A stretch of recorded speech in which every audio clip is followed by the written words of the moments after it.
اهلا احبابنا العديد ديال الاخوان، يعني ما بقاوش يوصلوهم الاشعارات ديال الفيديوهات اللي تلوح، وبالتالي ما تيشاهدوش الفيديو. وتشكاو ليا بزاف ديال الناس يعني من هذه المساله هذه. ما عليكم الا تتبعوا الخطوات هذه، يعني تشاركوا في القناه اللي ما كنتوش مشاركين فيها، وتفعلوا هذا الزر هذا ديال الجرس اللي الفوق كاع كما تشوفوا معايا هنايا. ومن بعد يعني راه اي فيديو غادي نلوحو هنا في القناه، ولو انني ما بقيتش نلوح فيديوهات بزاف، ولكن اي فيديو غادي نلوحو بطبيعه الحال غادي توصلوا به.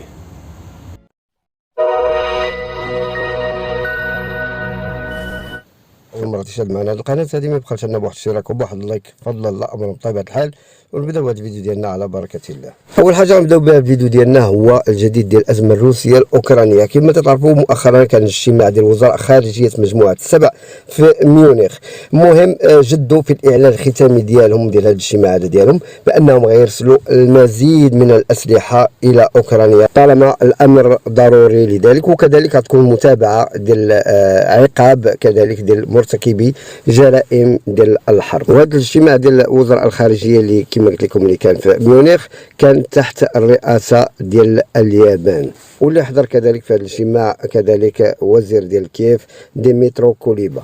المهم ان هذا الاجتماع يدين يعني بشده العدوانيه الوحشيه الغير مبرره اللي شنتها الحكومه الروسيه على اوكرانيا.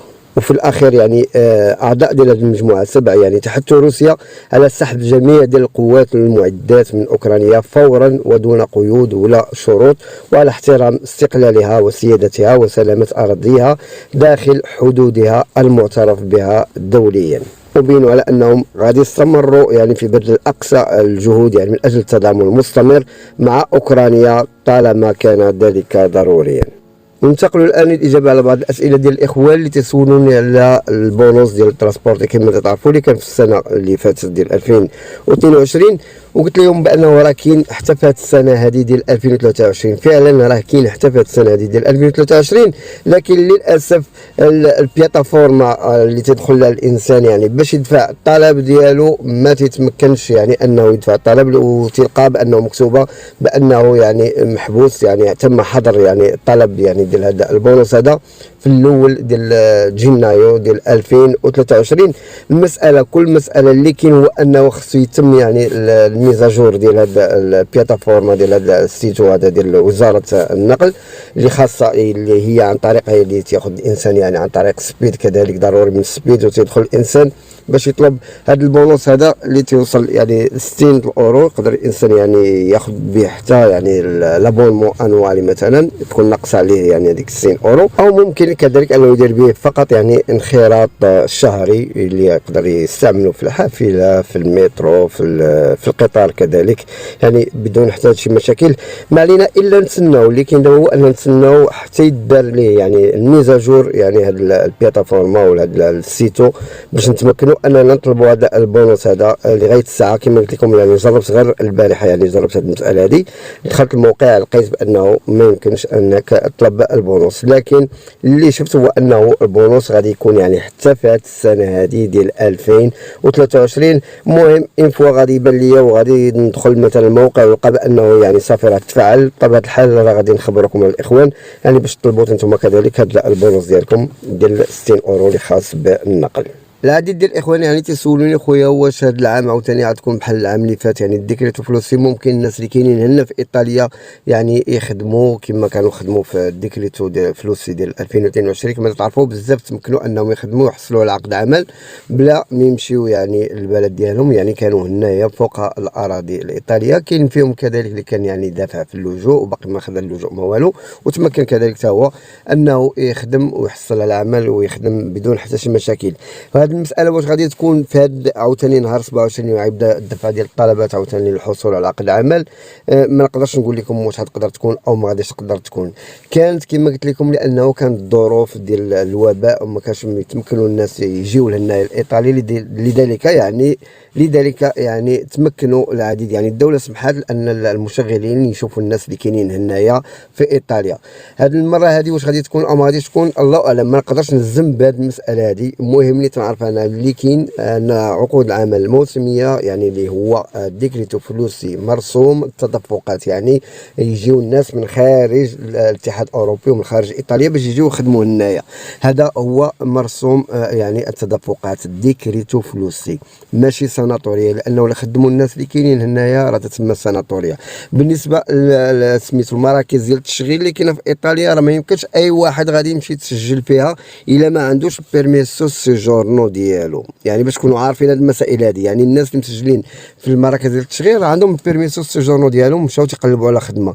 ماشي الناس يعني اللي كاينين في ايطاليا ما عندهم لا اوراق لا والو غادي يمشيو للمركز ديال التشغيل يتسجلوا فيه، ما يمكنش يتسجلوا فيه الا ما عندهمش يعني رخصه الاقامه ديالهم.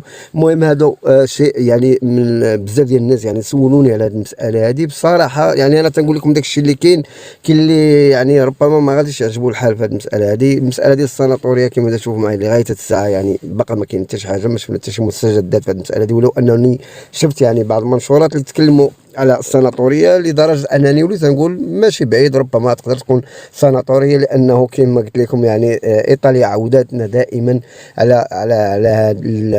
عوداتنا دائما على يعني بحال هاد الحوايج هادو، يعني ما نستبعدهاش. يعني كنت درت كاع سناتوريا مساله يعني عاديه هنا في ايطاليا، يعني في الوقيته نقولوا كاع ما كاين لا سناتوريا ما كانتش حاجه، تيفتحوا يعني قانون تيديروا قانون للاجانب. المهم هاد الساعه ما نجزموش بشي حاجه اللي ما كايناش. اللي كاين دابا حاليا هو انه الديكريتو فلوسي راه كاين بطبيعه الحال كما قلنا. الحاجه اللي جديده في هاد الديكريتو فلوسي اللي غيكون 27 في شهر 3 هو انه يعني الناس خصهم يمشيو يشوفوا في مراكز التشغيل واش كاين يعني عامل واجد هنايا في ايطاليا. وبطبيعه الحال كما قلت لكم نعاود نكرر المساله هذه، العامل اللي غيكون واجد هنا في ايطاليا يعني راه عنده البيرميسو سوجورنو ديالو وعنده الاوراق ديالو وتيقلب على عمل. في حاله لما لقاوش يعني عامل موجود هنا فوق الاراضي الايطاليه، ديك الساعه ممكن يديروا يعني النوله وسطى يطلبوا يعني عقد عمل باش يجيبوا شي واحد من خارج ايطاليا. هذا هو اللي كاين اخوتي.